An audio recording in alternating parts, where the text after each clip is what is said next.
Hi hello నమస్తే. నేను మీ Kaundinya. So కూటమి నేతల్లో, అదేవిధంగా కార్యకర్తల్లో, ఫాలోవర్స్లో అంతులేని అసహనం పెరిగిపోతుందా? కనీసం సున్నితమైనటువంటి హాస్యాన్ని కూడా స్వీకరించలేనటువంటి పరిస్థితిలోకి జారుకుంటున్నారా? చివరికి పరిస్థితులు ఏ విధంగా పరిణమించాయంటే, వేరే పార్టీ నేతలతో కలిసి కనీసం డయాస్ను కూడా పంచుకోవద్దు అని అధినేతలే ఆదేశాలు ఇచ్చేంత దీనస్థితికి రాజకీయాలు దిగజారుతున్నాయి. మరీ ముఖ్యంగా కనీసం ఒక అర్థవంతమైన విమర్శ, సో ఒక విషయాన్ని ప్రభుత్వానికి సూచించటం, గమనించండి అని చెప్పేటువంటి వాక్ స్వాతంత్ర్యాన్ని కూడా మనం కోల్పోతున్నామా అని ఈరోజు రాజకీయాలను చూస్తే బాధేస్తుంది. పార్టీలను ప్రేమించడం తప్పు కాదు, ఆరాధించడం తప్పు కాదు, డెమిగాడ్లు అనుకోండి, ఇబ్బంది లేదు. మీ రాజకీయ నాయకుల్ని, మీ ఎవరైతే అధినేతలు ఉంటారో వాళ్ళని పూజించండి, ప్రార్థించండి, ఏదైనా చేసుకోండి. కానీ వాళ్ళు చెప్పిందే శాసనం, అదే రాజముద్రలాగా జనమంతా వినాలి, చూడాలి అనే అనటం మాత్రం తప్పే. సో ఇంతకీ ఈ ఉపోద్ఘాతం అంతా ఎందుకు చెప్పుకోవాల్సి వచ్చిందంటే, నేను నిన్న ఒక వీడియో చేయడం జరిగింది. సో ఏదైతే ఏడీఆర్ రిపోర్టు ప్రకారం దేశంలో ఉన్నటువంటి అందరు ముఖ్యమంత్రులకి ఎవరి యొక్క ఆస్తులు ఎక్కువగా ఉన్నాయి, వాళ్ళ పొజిషన్స్ ఏంటి, ఎవరి మీద ఎక్కువ కేసులు ఉన్నాయి, వాళ్ళ పొజిషన్స్ ఏంటి, ఎలా ఉన్నాయి, ఎన్ని కేసులు ఉన్నాయి అనేటువంటి ఒక డీటెయిల్డ్ రిపోర్ట్ను ఏడీఆర్ అనేటువంటి ఒక సంస్థ విడుదల చేయడం జరిగింది. దాని మీద అంటే మీడియా అంతా కూడా అటెన్షన్ ఉంటుంది ఆబ్వియస్లీ. అది ప్రతి సంవత్సరం జరిగేటువంటి సాధారణమైనటువంటి ప్రక్రియ. ఆయా సంవత్సరాల్లో ఎవరైతే ముఖ్యమంత్రులుగా ఆయా రాష్ట్రాల్లో ఉన్నారో వారందరూ డేటాను కలెక్ట్ చేసి అంటే వాళ్ళు ఏదైతే అఫిడవిట్లో పొందుపరుస్తారో, ఎలక్షన్ నాడు ఎమ్మెల్యేలుగా, ఎంపీలుగా పోటీ చేసేటప్పుడు ఈ అభ్యర్థులంతా అఫిడవిట్లు ఇస్తారు కదా, ఆ అఫిడవిట్ ఇచ్చిన రోజు డేటాను తీసుకొని వాళ్ళకి ఎనాలిసిస్ చేసి ఒక డీటెయిల్డ్ రిపోర్ట్ను ప్రజల ముందు, దేశం ముందు పెడతారు. సో ఇలా ఉంది పరిస్థితి, ఇన్ని కేసులు ఉన్నాయి, ఇన్ని కోట్ల ఆస్తుంది వీళ్ళకి అని చెప్తారు. సో సాధారణంగా ఏ ముఖ్యమంత్రి అయినా కానీ, జగన్మోహన్ రెడ్డి ముఖ్యమంత్రి ఉన్నప్పుడు ఈ రిపోర్ట్ విడుదలైంది, చంద్రబాబు నాయుడు ముఖ్యమంత్రిగా ఉన్నప్పుడు ఈ రిపోర్ట్ విడుదలైంది, రేవంత్ రెడ్డి ముఖ్యమంత్రి ఉన్నప్పుడు, కేసీఆర్ ముఖ్యమంత్రి ఉన్నప్పుడు, ఎవరున్నప్పుడు ఇది సాధారణంగా జరిగేటువంటి ప్రక్రియ. కొంచెం మన హిస్టరీలోకి వెళ్తే జగన్మోహన్ రెడ్డి ముఖ్యమంత్రిగా ఉన్నప్పుడు ఇదే రిపోర్ట్ విడుదలైంది. దేశంలోనే అత్యంత సంపన్నమైన ముఖ్యమంత్రిగా జగన్మోహన్ రెడ్డి క్రెడిట్ కొట్టేశారు. సో మీడియా అంతా బాహాటంగా రిపోర్ట్ చేసింది, దేశంలోనే ధనిక సీఎం, అదేవిధంగా 33 కేసులు ఉన్నాయని కూడా రిపోర్ట్ చేసింది.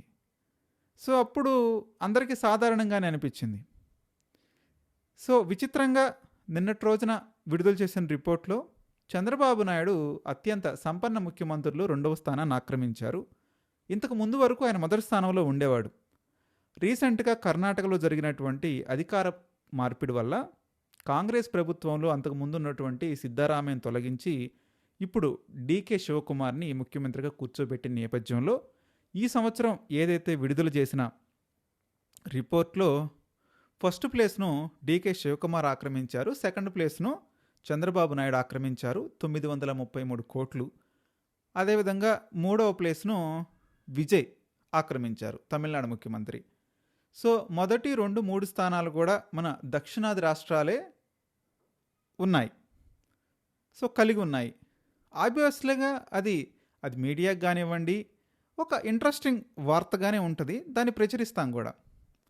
కాకపోతే ఇక్కడ సమస్యల్లో ఏమొస్తుందంటే, చంద్రబాబు నాయుడికి ముఖ్యమంత్రులు ఉన్నారా, చంద్రబాబు నాయుడికి ఆస్తులు ఉన్నాయా, జగన్మోహన్ రెడ్డికి ఆస్తులు లేవా, జగన్మోహన్ రెడ్డికి కోట్ల ఆస్తి లేదా, జగన్మోహన్ రెడ్డి మీద కేసులు లేవా, చంద్రబాబు నాయుడు మీద 19 కేసులు ఉన్నాయా, ఇది చర్చ.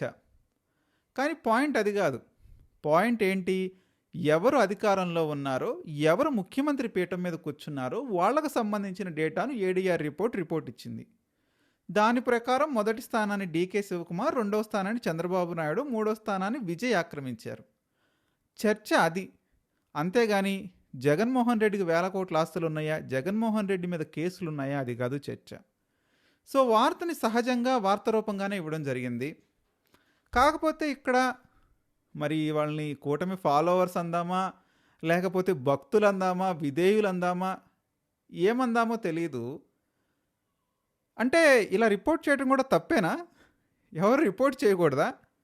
సో ఇది రిపోర్ట్ చేయడం తప్పన్నప్పుడు జగన్మోహన్ రెడ్డి మీద ఆనాడు ఏదైతే మీడియా రిపోర్ట్ చేయడం కూడా తప్పే. జగన్మోహన్ రెడ్డి మీద మాట్లాడటం కూడా తప్పే. సో ఎంతవరకు దిగజారిపోయిందంటే పరిస్థితులు, ₹5 నీకు పేటీఎం ఇస్తున్నారా, నీకు క్రెడిట్ చేస్తున్నారా, సో వెధవల్లాగా మాట్లాడుతున్నారా, సో ఇలాంటి కామెంట్స్ అనమాట. అంటే ఎంత జుగుప్సాకరంగా ఉన్నాయో చూసుకోండి మీరు.